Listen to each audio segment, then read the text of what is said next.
Konnichiwa. Today, we're going to talk about a topic that isn't often referred to, which is agility in language.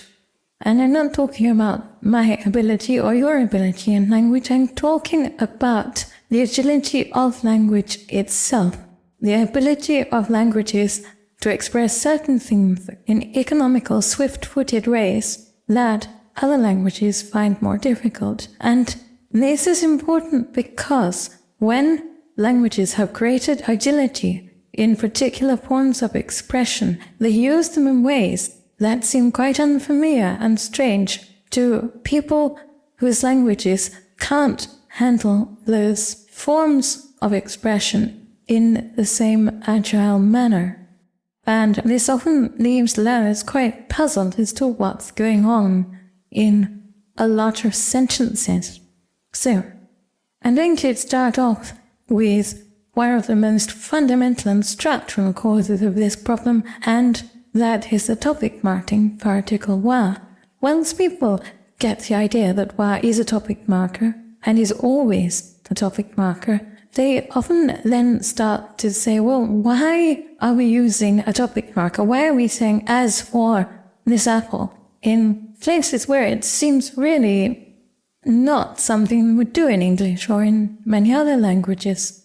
Now, the reason for this has to do, of course, with the fact that Japanese is what linguists call a topic-prominent language. Topic comment structure is very fundamental to Japanese in a way that it isn't to English.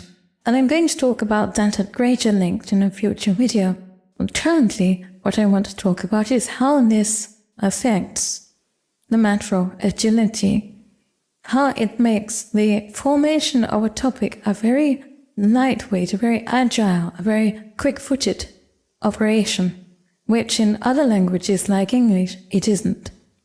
So I'm going to reintroduce the sentence I used in my first advanced lesson on the use of the wa particle, and that is, Afrika wa gaion wa inun ga tora wa genai. Now, as you see, we have three was in the space of a very short sentence. And they are indeed all topic markers, because wa always is a topic marker. And I have explained what's going on, but we're going to look at this in terms of agility. What's going on, of course, is that the first wa is the overall topic marker. It's saying Afrika wa, species of Africa, and everything that follows is going to be a comment on the topic of Afrika.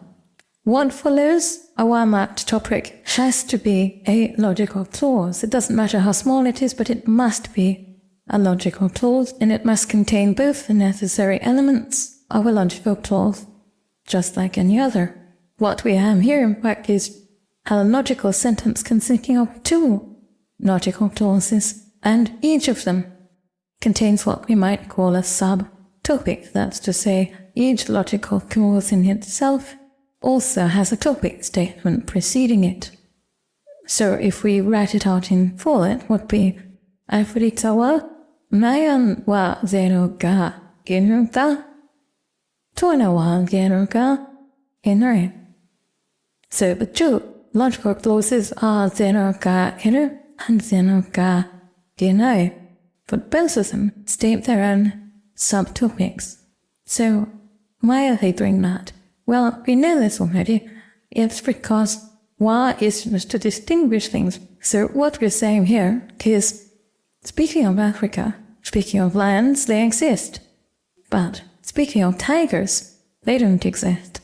Now, I think we can see how this works in English and how it uses topic marking to distinguish two different states or affairs. But this isn't something we would ever say in English. Why not? Because this speaking of in English is not agile at all.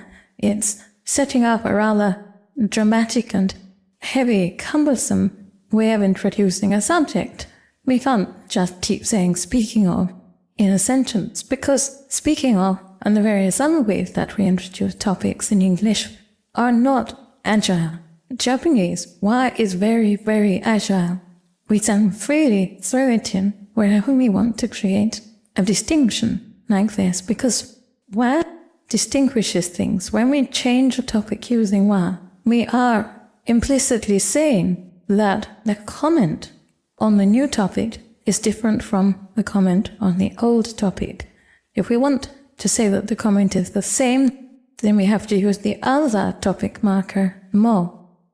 And this sentence actually doubles down on that by giving a wa to both the compounded logical clauses. So we're saying, speaking of land, this topic has a comment which is different from another topic that may be nearby. But speaking of lands, they exist.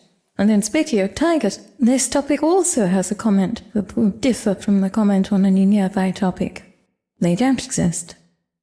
Now, as you see, this is a very cumbersome process if we think about it in English.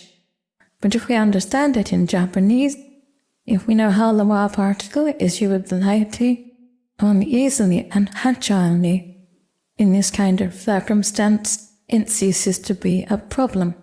Now, another area where we often get confusion because of the agility of a Japanese element in comparison to any way we would imitate it in English is with the no particle, the so-called nominalizing no, which acts as a pronoun and bundles everything coming before it, everything modifying it into a noun box, into a single noun-like entity. And one of my patrons asked me this question, and it's a short sentence, and it ought to be fairly simple.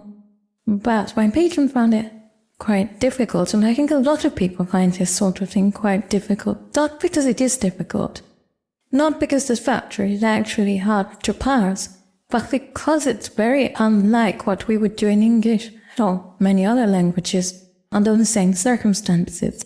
So this comes from a Disney song, The Bells of Notre Dame. And the first line is, Asa no peri, ni hibiku no wa, tsani janyo.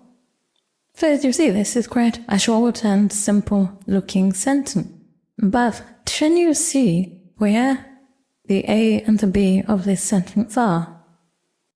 My people suggested that this meant a bell resounds in morning prayers, and that's more of the sort of thing we would be saying in English. But we can see that this is in fact an A is B sentence, and we can see also that it has a wa-marked topic, as that the wa-marked topic comes quite near the end, so the A is B, the logical structure, has to come after the wa-marked topic. So what's the wa-marked topic? The wa-marked topic is Asa no peri ni hibiku no. So no is bundling the rest of it in morning prayers, resounds. No. In other words, that which resounds in morning prayers. And then of course we must have a logical wa-marked topic, which has been defined for us by that no. So that which resounds in morning prayers, it is or they are bells. Yeah. So why is it being put in this way? You might say because it can be. In English, this is difficult. In English, that which resounds in morning prayers, that's bells, doesn't sound natural at all. And the reason is because setting up a topic like that which resounds in morning prayers is not straightforward in English. It's not agile, it's cumbersome, it's large, it's slow-footed. But in Japanese, we do this all the time. We say things like, that which she saw when she went into the room was. Now in English, we're much more likely to say, when she went into the room, she saw.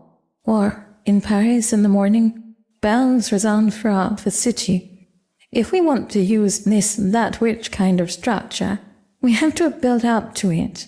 If we, for example, have spent some time establishing the fact that she's nervous about what she's going to see when she opens the door and looks into the room, then we can say what she saw when she looked in the room was. Because we need to have set that up. We need to have made some kind of preparation to use that form, because it's not agile. It's not a lightweight thing that we can just snip in anywhere. On the other hand, Japanese can use this as a narrative technique, setting up anticipation of what she saw and resolving it very quickly over the course of a short sentence and without making any fuss about it, because it's a light, agile verbal formula. And because of that, you're going to see it all over the place in Japanese, so you need to get used to it. But really the important point of this lesson is the concept of agility itself, which is we're going to come across in Japanese as we go forward. Various cases where Japanese use this expression strategies which may seem very unnatural and strange when you try to translate them into English, because the English equivalents are not agile, and the Japanese equivalents are very agile and lightweight. And one of the things about being agile and lightweight is not so much that it's easy to say in itself, but it's easy to shoehorn into the middle of saying something else. In other words, it doesn't have to be the main point of the statement. In English, you can't say things like speaking of or as for unless that's going to be the main point of the statement. But in Japanese, you can, because it's lighter, it's more visual. If you have any questions or comments, please put them in the comments below, and I will answer as usual. I'd like to thank my Gold Koteshi patrons, my producer angels, who make these videos possible, and all my patrons and supporters on Patreon and everywhere. And I'd like to thank you for attending this lesson. それからもよろしくお願いします。